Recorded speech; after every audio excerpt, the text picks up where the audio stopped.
நெல்லை மற்றும் சுற்றுவட்டார பகுதிகளில் இடியுடன் கூடிய பலத்த மழை கொட்டி தீர்த்து வருகிறது.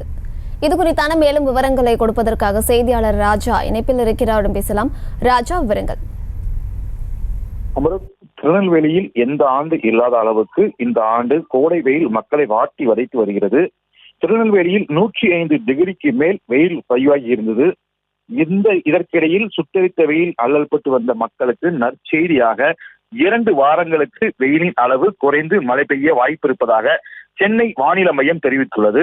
குறிப்பாக குமரி கடல் பகுதியில் நிலவும் வளிமண்டல கீழடுக்கு சுழற்சி மற்றும் தென்னிந்திய பகுதியின் மேல் உள்ள வளிமண்டல கீழடுக்கு பகுதியில் காற்றின் திசை மாறுபாடு காரணமாக பல்வேறு மாவட்டங்களில் மிதமான மழை பெய்ய வாய்ப்பு இருப்பதாக தெரிவிக்கப்பட்டிருந்தது. இதுபோன்ற சூழ்நிலையில் திருநெல்வேலி மாவட்டத்தில் இரவு முதலே பல பகுதிகளில் இடி மின்னலுடன் பலத்த மழை பெய்ய தொடங்கியது. மாநகர பகுதியான பாளையங்கோட்டை, வண்ணாரப்பேட்டை, குக்கீரகுளம், நெல்லை சந்திப்பு, சமாதானபுரம் உள்ளிட்ட பகுதிகளில் இடி மின்னலுடன் இரவு முதலே மழை பெய்து வருகிறது. இதன் காரணமாக திருநெல்வேலி மாவட்டத்தில் வெப்பம் தணிந்து குளிர்ச்சி நிலவுகிறது.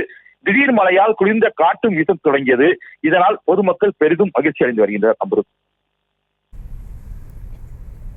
விவரங்களை வழங்கியமைக்கு நன்றி ராஜா. செய்திகளை உடனுக்குடனும் துல்லியமாகவும் தெரிந்து கொள்ள சப்ஸ்கிரைப் பண்ணுங்க.